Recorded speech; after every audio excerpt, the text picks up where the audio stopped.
जिसकी शुरुआत में हम एसीपी अर्जुन को देख पाते हैं जो कि हॉस्पिटल में एक बंदूक के साथ चलकर जा रहा था और बैकग्राउंड में ये नरेशन आ रही थी कि अगर मुसीबत पड़े तो ये इंसान जानवर भी बन सकता है। जिसके बाद में यहाँ से अर्जुन की बैक स्टोरी स्टार्ट होती है और ये दिखाया जाता है कि वो किसी का भी एनकाउंटर करने में 1 मिनट के लिए भी नहीं सोचता। जो भी अपराधी है चाहे भले कोर्ट से छूट जाए मगर अर्जुन की अदालत में उसका फैसला जरूर होकर रहेगा। वो कभी भी लॉ एंड ऑर्डर को नहीं मानता था और जहां पर भी अपराधी या फिर कोई जुर्मी मिल जाता था अपनी गन से वहीं शूट कर देता था। उसका फ्रेंड एंड्रयू उसे ऐसा करने से रोकता है, समझाता है कि तुम कानून नहीं हो, खुदा नहीं हो जो कि अपने फैसलों के हिसाब से खुद चलते हो। अगर ऐसा ही लगातार चलता रहा तो तुम्हें डिपार्टमेंट से निकाल दिया जाएगा। एक रात ये सभी फ्रेंड्स बैठकर आराम से अपना एंजॉयमेंट कर रहे थे, तभी सीनियर्स ऑफिसर कहते हैं कि यार इसकी शादी हो जाए तो बेटर रहेगा। वहीं कुछ दिनों बाद में एंड्रयू की वाइफ जो कि एक बेटी को पैदा करती है, उसका नाम होता है जैस्मिन। इसी के साथ हम एंड्रयू की सिस्टर प्रिया को भी देख पाते हैं। अब जब पहली बार अर्जुन और प्रिया आपस में एक दूसरे को देखते हैं तो कहीं ना कहीं प्यार जनरेट हो जाता है। ये दोनों आपस में खूब टाइम स्पेंड करते हैं मगर अर्जुन शादी के लिए तैयार नहीं होता है। प्रिया उसे लाख बार समझाती है कि हमारा रिलेशनशिप स्ट्रांग हो चुका है, मैं तुम्हारी लाइफ में आना चाहती हूँ, बट अर्जुन इस बात को जानता था कि जब मुझे मेरी ही लाइफ की कोई कदर नहीं तो मैं सामने वाले की लाइफ की कैसे कोई कदर कर पाऊंगा। वहीं दूसरी तरफ जैस्मिन और एंड्रयू भी चाहते थे कि प्रिया और अर्जुन जल्द से जल्द शादी कर ले। मीनवाइल शहर में एक साइकोटिक किलर घुस चुका था जो कि ब्रूटली जवान लड़कियों की हत्या कर रहा था और सिर्फ इतना ही नहीं बल्कि उनकी आंखों को निकाल देना, हाथ पैर को काट देना, पूरी बॉडी को नेकेड कर देना और फिर एक ऐसी जगह पर छोड़ जाना जहां पर पुलिस उस बॉडी को आसानी से ढूंढ सके। दिन ब दिन ऐसे पहले 2 कत्ल, फिर 4, फिर 7 और ऐसे करते करते 12 कत्ल हो जाते हैं। लेकिन उस खूनी का कोई भी क्लू न मिलने की वजह से पुलिस डिपार्टमेंट भी हिला हुआ था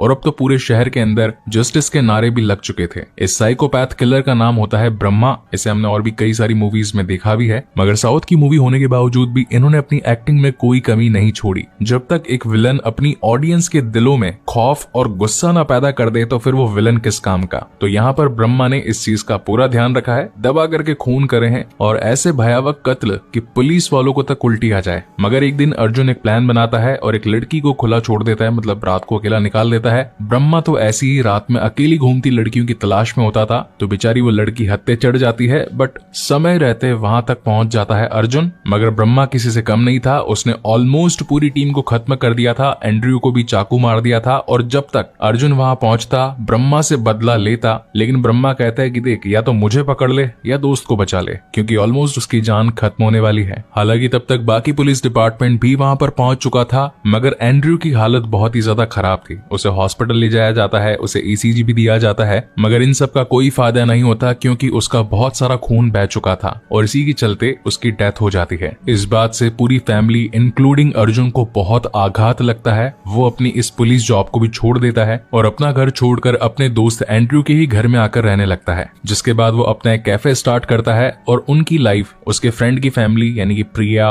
उसकी बेटी और जैस्मिन के साथ अच्छी कट रही थी। मीनवाइल सीन शिफ्ट होता है मेंटल असाइलम में जहां इस वक्त ब्रह्मा को बैठा रखा था। उसके एमआरआई स्कैन्स वगैरह होते हैं, उसके दिमाग को एनालाइज करने की कोशिश होती है कि आखिर कोई इंसान इतनी हद तक कैसे गिर सकता है। वहां पर इंटेरोगेशन के लिए एक डॉक्टर भी होता है, एक पुलिस वाले को भी बुलाया जाता है, एक पादरी भी होता है और सवालों के पूछे जाने पर ब्रह्मा कहता है कि मैं तो पागल हूँ, मेरी बात का विश्वास थोड़ी ना करोगे, जो मन मर्जी आए लिख दो। इस बात से ये क्लियर हो चुका था कि ब्रह्मा ही एक्चुअल सीरियल किलर है जिसने अपने दिमागी हालत या फिर गुस्से में अपने आप पर काबू न होने की वजह से ढेर सारे ब्रूटल मर्डर्स किए थे। वो पुलिस वाला वहां टेबल पर एक फाइल भूल जाता है तो एक लेडी आकर उस फाइल को लेने लगती है जिस पर ब्रह्मा कहता है कि मैं सिर्फ जवान लड़कियों को ही मारता हूँ, तुम्हें मुझसे डरने की कोई जरूरत नहीं। इसी के साथ वो ये भी कहता है कि मैं शंभू मतलब जो पुलिस वाला था उससे बात करना चाहता हूँ। वो लेडी आकर शंभू से कहती है कि सर वो ब्रह्मा आपसे अकेले में कुछ बात करना चाहता है। वहीं सीन शिफ्ट होता है अर्जुन और प्रिया पर जो कि इस वक्त अर्जुन की सिस्टर ज्योति के बर्थडे पर आए थे। यहाँ पर हम अर्जुन के माँ बाप को भी देख पाते हैं, उसके फादर भी एक डॉक्टर होते हैं। पूरी फैमिली बहुत ही खुशनुमा थी, बहुत ही खुशी का दिन था, हर कोई डांस वांस वगैरह कर रहा था और सब कुछ सॉर्टेड चल रहा था कि तभी अर्जुन के पास में कॉल आता है कि मेंटल असाइलम से ब्रह्मा भाग चुका है, वो भी शंभू को जख्मी करके।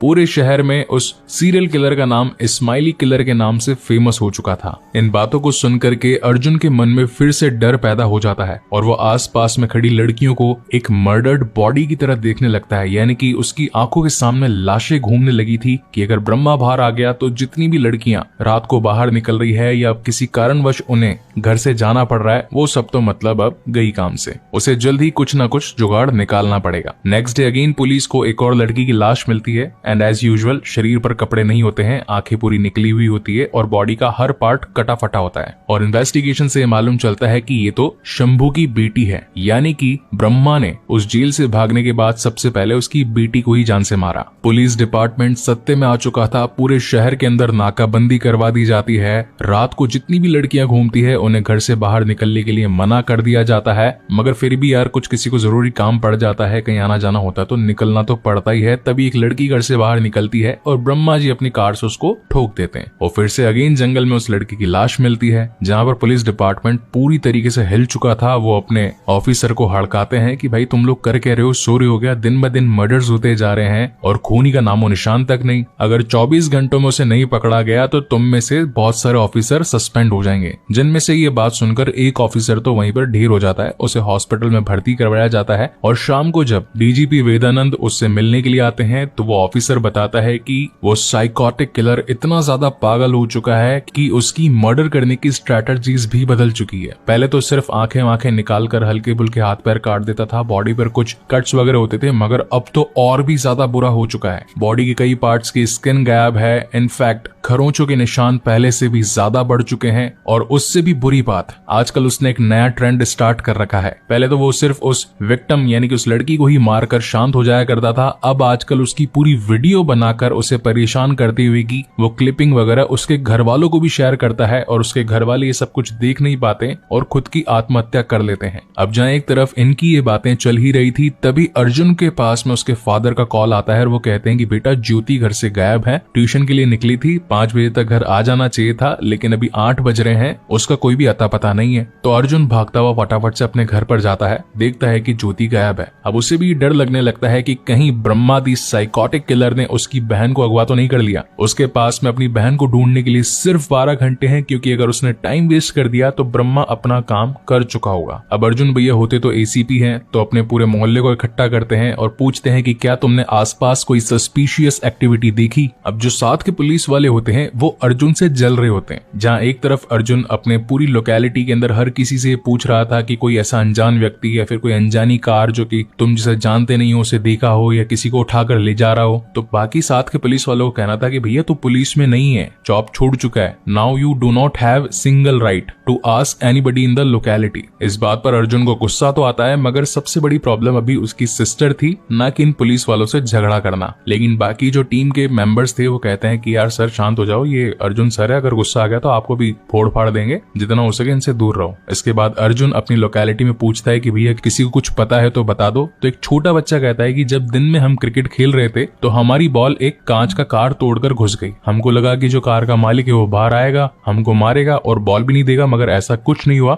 उसने हमारी बॉल हमें वापस दे दी और कार के अंदर ही शांति से बैठा रहा। अभी थोड़ी देर पहले ही निकला है। जिसके बाद अर्जुन का दिमाग घूमता है और वो उस कार की सर्विलेंस फुटेज निकलवाने के लिए डिपार्टमेंट में कॉल कर देता है। तो डिपार्टमेंट कहता है कि सर इस वारदात के ना तो 1 घंटे पहले और ना ही 1 घंटे के बाद में यहाँ से कोई भी गाड़ी गई है। तब जाकर अर्जुन को पता लगता है कि इतनी देर तक, यानी कि जब पुलिस आई, मैंने पूछताछ करी, वो गाड़ी यहीं पर ही खड़ी थी मेरे सामने, जिसके अंदर ब्रह्मा मेरी सिस्टर को लेकर के बैठा था। और जानबूझकर उसने 3 घंटे का इंतजार किया, क्योंकि वो भी इस बात को जानता था कि पुलिस वाले अपना दिमाग चलाकर वारदात के ठीक 1 घंटे के बाद या फिर पहले की फुटेजेस को चेक करेंगे। खैर अब कांड तो हो चुका था, ब्रह्मा ले जा चुका था ज्योति को और अब उसको खत्म करने की बारी थी। मगर एसीपी अर्जुन भी तेज दिमाग था, उसके हाथ में अपनी बहन का फोन था, तो उसको याद आया कि यार फोन तो वॉच से कनेक्टेड होगा, एप्पल वॉच, और वो फाइंड माई वॉच करके अपनी सिस्टर की लोकेशन का पता कर लेता है और सीधा उस प्लेस तक पहुंचता है जहां पर ब्रह्मा उसको लेकर के गया होगा। अब वो जोर जोर से चिल्लाकर ज्योति ज्योति अपनी बहन को ढूंढने लगता है, मगर तब तक ब्रह्मा अपना काम कर चुका था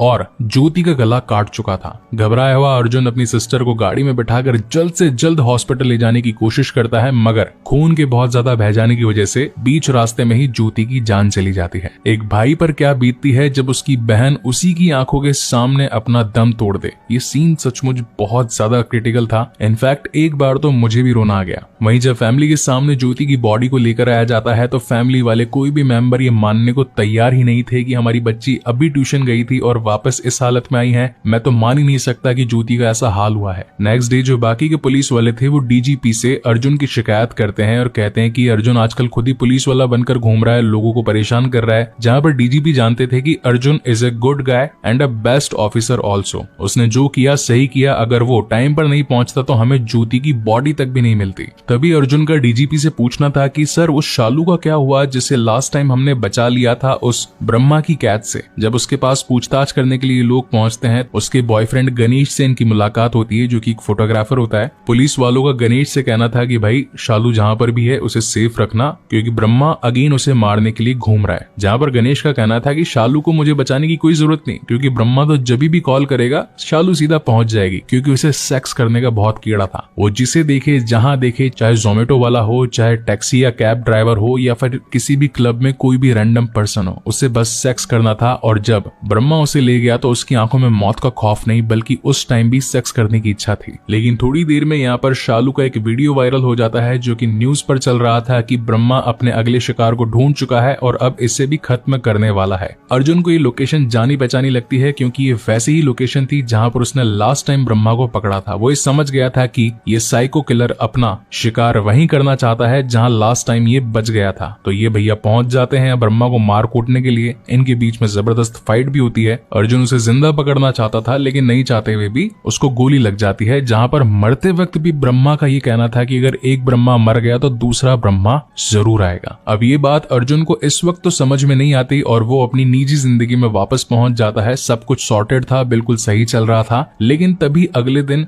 स्काई न्यूज में एक और खबर आती है कि एक और लड़की का ब्रूटली मर्डर हो चुका है। जहां पर अर्जुन सोचता है कि यार थोड़े दिन पहले तो ब्रह्मा मारा गया था, वो भी मेरे हाथों, तो फिर शहर में अगला स्माइली किलर कौन आ गया। यहाँ तक कि खून करने का पैटर्न भी बिल्कुल सेम था, यानी कि कपड़े वगैरह फाड़ दो, फिर बॉडी पर खरोंच के निशान, देन उसकी आंखें वगैरह निकाल देना, हाथ पैर काट देना। तो शहर में ये दूसरा स्माइली किलर कैसे आ गया। और ये वाला जो स्माइली किलर था, ये क्या कर रहा था कि मारने के बाद में उस विक्टिम के घर पर उस विक्टिम की फुटेजेस भी भेज दिया करता था कि आखिर उसे मारा कैसे। लास्ट टाइम ज्योति के साथ जो कांड हुआ था, कोई कुरियर वाला आकर अर्जुन के पापा को वो कुरियर दे जाता है। उसमें से निकलती एक पेन ड्राइव, और जब उसके फादर उस पेन ड्राइव को अपने लैपटॉप में चलाकर देखते हैं तो ज्योति की फुटेज थी, जहां पर वो अपनी जान बचाने की भीख मांग रही थी कि पापा मुझे बचा लो, मैं बहुत ही ज्यादा प्रॉब्लम में हूँ। और तभी उसके सर पर खींच के हथौड़ा पड़ता है और फिर ज्योति के गले पर चाकू चल जाता है। इस बात को उसके फादर बिल्कुल भी डाइजेस्ट नहीं कर पाते और ये समझने लगते हैं कि उनकी बेटी उन्हें बुला रही है, मुझे भी अब अपनी जान को खत्म कर लेना चाहिए, और वो भी अपने हाथ की नस काटकर आत्महत्या कर लेते हैं। इस बात से तो अर्जुन और ज्यादा टूट जाता है कि उसने कुछ ही दिनों में अपने दो घर वालों को खो दिया, एक तो सिस्टर और एक फादर, और अब वो किसी और को खोना नहीं चाहता और जल्द से जल्द उस स्माइली किलर को पकड़ना चाहता है। जिसके बाद वो अपने दिमाग के घोड़े दौड़ाता है और पूरी टीम से इन्वेस्टिगेशन करता है कि आखिर जब ब्रह्मा को पकड़ लिया गया था तो इतनी टाइट सिक्योरिटी से वो निकला कैसे। अकेला निकलना मुश्किल है, जरूर बाहर से किसी ने उसकी मदद करी होगी। तो पहले तो ये बताओ कि उस दिन ब्रह्मा से मिलने के लिए कौन कौन आया था। जहां पर टीम के लोग बताते हैं कि एक तो पुलिस वाला था, एक डॉक्टर था, एक पादरी था। लेकिन पादरी जो है वो अकेला नहीं आता था, उसके साथ में उसका असिस्टेंट भी आता था, जो कि एक फोटोग्राफर था। तब जाके ब्रह्मा को लगता है कि जरूर फोटोग्राफर में कोई तो कोई गड़बड़ है, और वो सीधा उसको पकड़ लेता है, जिसका नाम होता है बाबू। पादरी कहते हैं कि ये मेरा बाबू है, ये काफी टाइम से मेरे पास में काम कर रहा है, तुम इसे पकड़कर क्यों ले जा रहे हो। जहां पर अर्जुन का कहना था कि असली साइकोटिक किलर यही है जिसने इतनी सारी लड़कियों का खून किया और आज तो ये मेरे हत्थे चढ़ गए, इसको तो कूटूंगा। और एक सुनसान घर में ले जाकर वो उसकी बहुत पिटाई करता है और एक उंगली भी तोड़ देता है, और बोलता है कि आखिर तूने ये सारी लड़कियों को खून क्यों किया, क्या रीजन था, और अब सच्चाई बोल दे, नहीं तो तुझे फोड़ दूंगा। मगर इतने में ही यहाँ पर पादरी जो थे वो खुद भी और साथ में पुलिस को भी ले आते हैं, और बाबू भी कह देता है कि मैं तो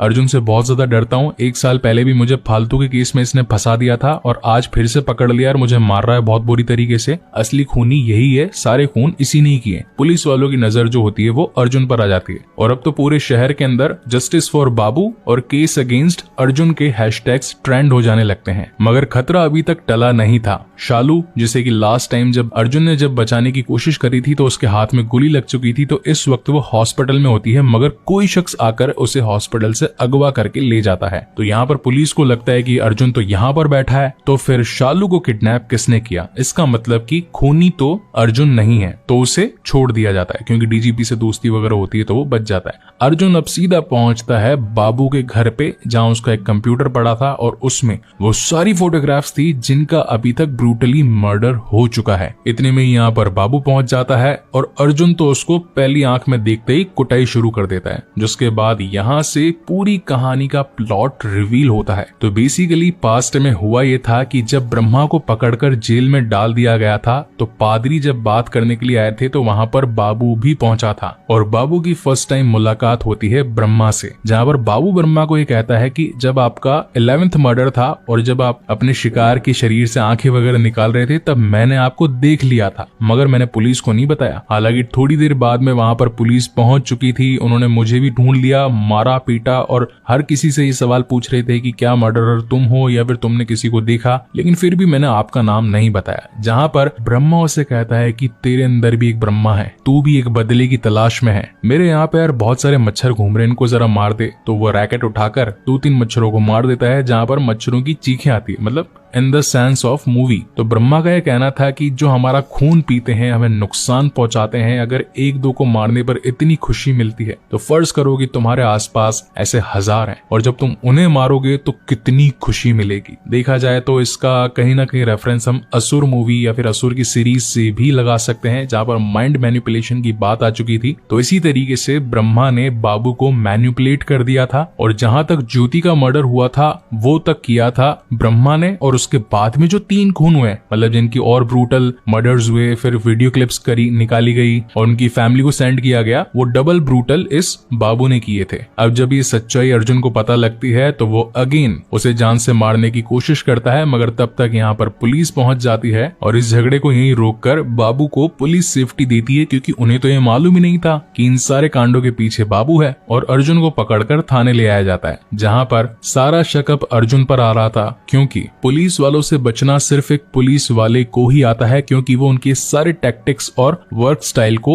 एनालाइज कर चुका होता है। अब जहाँ एक तरफ सारे इल्जाम अगेन अर्जुन पर आ रहे थे कि तभी जैस्मिन का कॉल आता है और वो बताती है कि मेरी बेटी को बाबू उठाकर ले गया, तुम जितना जल्दी हो सके एक चर्च में आ जाओ। उसी वक्त पुलिस के साथ में अर्जुन फटाफट चर्च में पहुंचता है और जैस्मिन को बोलता है कि क्या हुआ, तुम्हारी बेटी कहाँ पर है। तो वो बताती है कि बाबू ने उसे उठा लिया है लेकिन बता नहीं रहा है कि कहाँ पर है। और यहाँ पर इस वक्त बाबू जो था वो पगलैट हो चुका था, पूरी तरीके से दिमागी हालत खराब हो चुकी थी। उसे ये लगता था कि हर बार अर्जुन आता है उसे पेल पाल के चला जाता है, बहुत झापड़ मारता है, लाते घूसे मारता है। अब जब मेरे अंदर मौत का डर खत्म हो चुका है तो मैं भी एक बार तो अर्जुन को मारूंगा, मगर डायरेक्ट नहीं, उसे तिल तिल करके मारूंगा। और वो अर्जुन से कहता है कि अगर छोटी बच्ची को बचाना है तो जिस लोकेशन पर मैं लेके चल रहा हूँ वहां पर चलो। अब इनके पास और कोई रास्ता नहीं होता है, जिसके बाद अर्जुन को बाबू के साथ जाना ही पड़ता है। अब रास्ते में पागल बहुत सारी पागल हरकतें करता है, बेकार की गेम खेलने लगता है, इनका मेंटल प्रेशर बढ़ाने लगता है। अब गुस्से में अर्जुन इसको मार भी नहीं सकता, क्यों? क्योंकि अगर इसको मार देगा तो बच्ची की जान खतरे में। इन लोगों को यही नहीं पता कि वो छोटी बच्ची है कहाँ पर। और इस प्रेशर में आकर के उसकी मॉम जैस्मिन गाड़ी से कूद करके अपनी जान देने की कोशिश करती है, लेकिन हालांकि गाड़ी सिर्फ उसकी टांगों पर ही चलती है और उसकी जान बच जाती है। जो बाकी पुलिस वाले पीछे की गाड़ी में आ रहे थे वो जैस्मिन को रेस्क्यू कर लेते हैं और अर्जुन निकलता है बाबू के साथ में छोटी बच्ची को ढूंढने के लिए। और बाबू के मन में वही जो पुरानी बात थी कि हर बार अर्जुन ही मारता है, अर्जुन ही ढूंढ के उसको कूटता है, तो इस बार तो वो भी मारेगा। तो एक सरिया उठाकर अर्जुन में बहुत पेलमपाली करता है। बहुत पिटाई हो जाने के बाद में अर्जुन कहता है कि ये बता दे वो बच्ची कहाँ पर है। जहाँ पर बाबू कहता है कि तुमने ये क्यों सोच लिया कि आज सिर्फ एक ही जान जाएगी, हो सकता है कि यहाँ पर उस छोटी लड़की के साथ साथ तुम्हारी क्रश प्रिया भी हो। तो अर्जुन को लगता है कि यार प्रिया भी खतरे में है। अब वो उसको बोलता है कि बता मुझे प्रिया कहाँ पर है, जहाँ पर बाबू कहता है कि सामने के बोरे में। अब जैसे ही अर्जुन उसे बचाने के लिए पहुंचता है, मगर तब तक बाबू बोरे पर शूट कर देता है धनाधन और लड़की के चिल्लाने की आवाज आती है। अर्जुन को तो लगा आज तो प्रिया गई काम से, वो बहुत जोर जोर से रोने लगता है। लेकिन जब बोरा खोल के देखता है तो उसमें पड़ी होती है शालू, और तभी पीछे से वहां तक पहुंच जाती है अर्जुन को ट्रैक करते करते प्रिया। खैर प्रिया जिंदा होती तो उसे देखकर वो खुश तो होता है, मगर प्रॉब्लम्स यहाँ पर खत्म नहीं हुई थी, क्योंकि बाबू के हाथ में छोटी बच्ची अभी तक थी। और वो अर्जुन से कहता है कि अगर बच्ची को बचाना चाहता है तो प्रिया को भेज, नहीं तो बच्ची तो आज मरेगी। जहाँ पर प्रिया कहती है कि अर्जुन तुम टेंशन मत लो, मैं कैसे भी करके लड़की को बचा लूंगी। और जैसे ही वो उसके पास पहुंचती है तो अर्जुन इन दोनों को ही बचाने के चक्कर में हाथ से चाकू फेंक कर मारता है, जो कि बाबू के आंख में घुसता है, मगर तब तक उसने प्रिया का गला काट दिया था। मगर प्रिया अभी भी जिंदा होती है, मरी नहीं थी, और ये उसे फटाफट से हॉस्पिटल लेकर के पहुंचते हैं। ऑलमोस्ट इस सारी सिचुएशन नॉर्मलाइज हो चुकी थी और अब तो टीवी पर भी न्यूज आ चुकी थी। बाबू को पुलिस ने ढूंढ लिया है, उसकी लाश नदी किनारे पड़ी थी, जबकि बाबू तो पड़ा होता है हॉस्पिटल में और ये न्यूज देख रहा होता है। डॉक्टर कहता है कि यार ये इंसान तो जिंदा है, इसके मरे हुए की खबर कैसे आ रही है, जहां पर डिपार्टमेंट के लोग कहते हैं कि भाई ये हमारा मैटर है, तू छोड़ दे। अब जो मूवी की स्टार्टिंग वाला सीन हमने देखा था कि कोई इंसान तब तक इंसान रहता है जब तक उसके अंदर के जानवर को जगा ना दिया जाए,